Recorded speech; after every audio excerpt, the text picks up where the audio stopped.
Hello everyone. So isn't this car beautiful? Of course it is. तो पहला thought जो आपके माइंड में आया होगा that must be which model, which make, और yes it's a beautiful car. ये कौन सी कार है यार? तो जो भी इसको देखने के बाद आपके माइंड में हुआ दैट इज बेसिकली कुछ थॉट प्रोसेस आपके माइंड में स्टार्ट हुआ, राइट?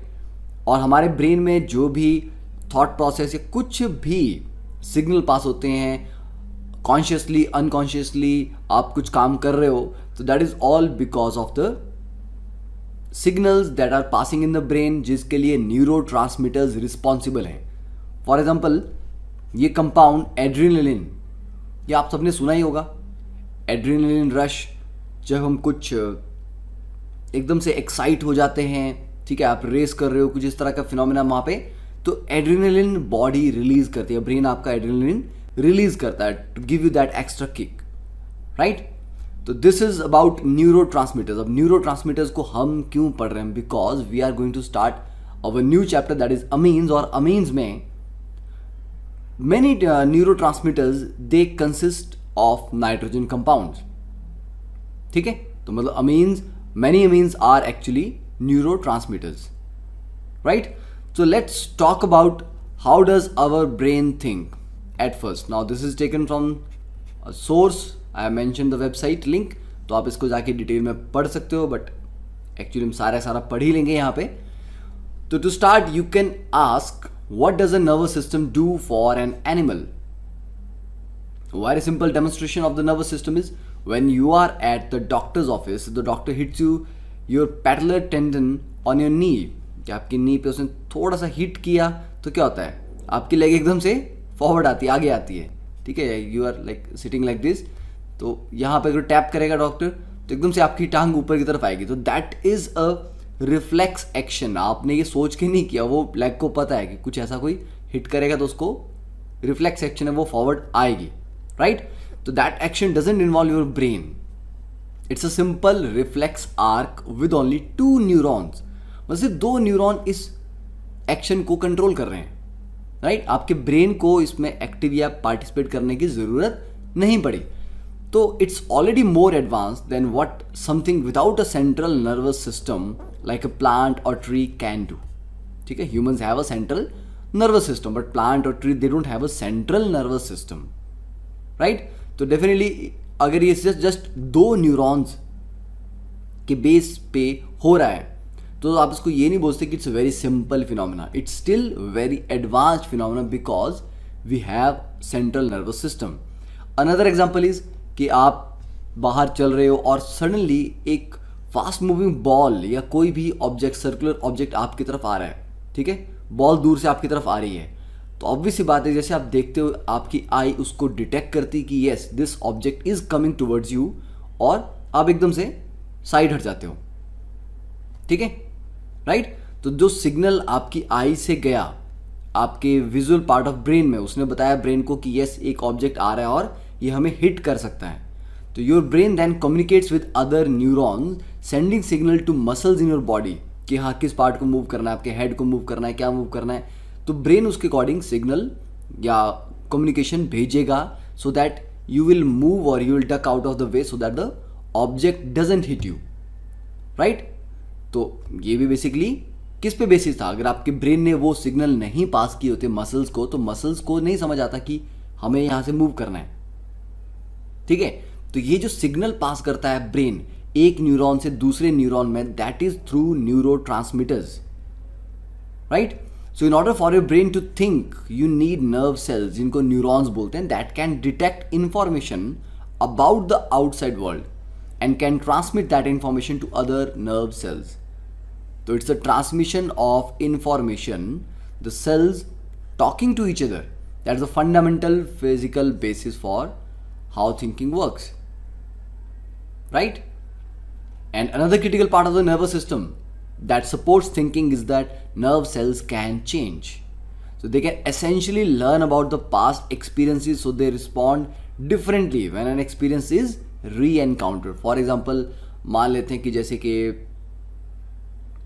आप कभी कभी मान लो आप ड्राइव कर रहे हो, ठीक है, ड्राइव कर रहे हो और एक बहुत शार्प टर्न आ गया वहाँ पे और शार्प टर्न पे आपका पहले कोई यहाँ पे एक्सपीरियंस रहा था कि आप इस रास्ते से जा रहे थे और सडनली आगे से कोई बड़ा व्हीकल आ गया और आप उतने वहाँ पर अवेयर नहीं थे या आप प्रॉपरली ड्राइव नहीं कर रहे थे, ठीक है। अब ये ब्रेन आपका इस चीज़ को याद रखे, नेक्स्ट टाइम जब भी आप उस रोड पे ड्राइव करोगे, उस मोड पे पर्टिकुलरली, तो आपको पता है कि आप ज़्यादा केयरफुल रहोगे, आप ये एक्सपेक्ट करोगे कि शायद सामने से कोई गाड़ी आ रही होगी, तो आप अपनी लेन मेंटेन करके चलोगे, ठीक है। और फॉर एग्जाम्पल जो आप पहली बार मैच देखने गए, जिंदगी में पहली बार आपने मैच देखा, ठीक है, पहली बार, आपको नहीं पता कि मैच में क्या होता है, तो आप क्रिकेट मैच देखने गए और बॉल आ रही है, तो फर्स्ट टाइम जब बॉल एक उड़ती हुई आपकी तरफ आएगी, तो that is the first experience for you. आपको नहीं, मतलब ऐसा नहीं कि आपका रिफ्लेक्स एक्शन काम नहीं करेगा, वो समझ लेगा कुछ आपकी तरफ आ रहा है, बट ये उतना फास्ट नहीं होगा। नेक्स्ट टाइम जब आप मैच देखने जाओगे, आपका माइंड ऑलरेडी प्रिपेयर्ड है कि हाँ ये पहले हो चुका है, तो मतलब क्रिकेट मैच में ऐसी चीज़ पॉसिबल है, ऐसा हो सकता है, तो अब अगर कुछ ऐसा होगा तो आपका रिफ्लेक्स एक्शन पहले से फास्ट होगा। तो इसी को बोलते हैं जब हम प्रैक्टिस करते जाते हैं चीज़ों की, तो वो एक पॉइंट के बाद वो रिफ्लेक्स एक्शन बन जाता है, आपको सोच के नहीं करना पड़ता। डे टू डे जो आप एक्टिविटी कर रहे हो, घर आए, जूते खोले, ये किया वो किया, तो दैट इज नॉट कि आपके ब्रेन को उसमें इन्वॉल्व होने की जरूरत है, that is a robotic kind of activity for you. पता है कि हाँ ये हो चुका, ये डेली करना है, ये करना ही है, सुबह उठेंगे, ब्रश करेंगे, ठीक है। तो neurons, nerve cells, they change, they learn about the experiences, और जिन एक्सपीरियंसेस में बार बार दिमाग को इन्वॉल्व करने की जरूरत नहीं है, तो न्यूरॉन्स खुद ही उसका काम देख लेते हैं, ठीक है। दिन की 80% एक्टिविटीज आई थिंक कि हम बिना दिमाग लगाए करते हैं, ठीक है, वो फिक्स है, वो रोबोटिक है। अच्छा खाना आ गया, खाना खाना है, ये आ गया, ये करना है, तो उसमें दिमाग नहीं लगता, अनलेस अनटिल आप कुछ प्रॉब्लम सॉल्व कर रहे हो तो आप दिमाग लगाओगे।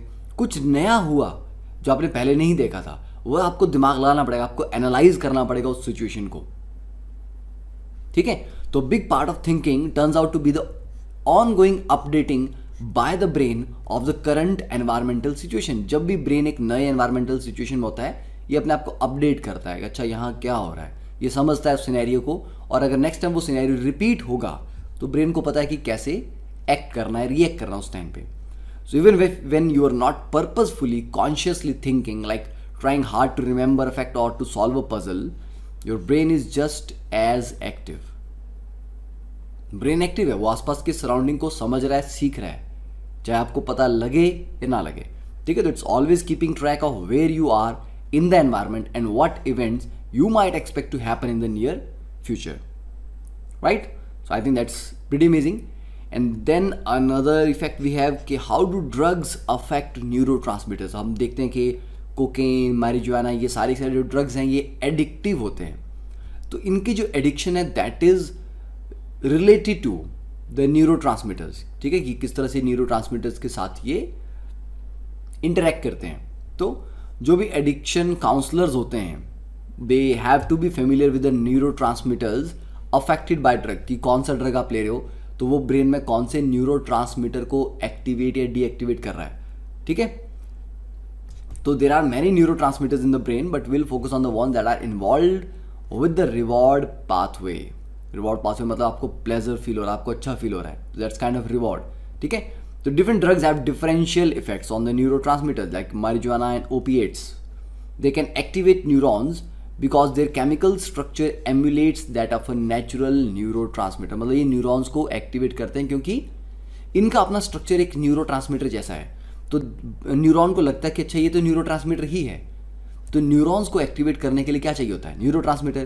तो अगर कोई और मॉलिक्यूल ऐसा हो जिसका स्ट्रक्चर न्यूरोट्रांसमीटर के जैसा है, तो न्यूरॉन को तो ये लगेगा कि अच्छा ये तो न्यूरोट्रांसमीटर, तो दैट विल बी, तो वो न्यूरॉन को एक्टिवेट कर देगा।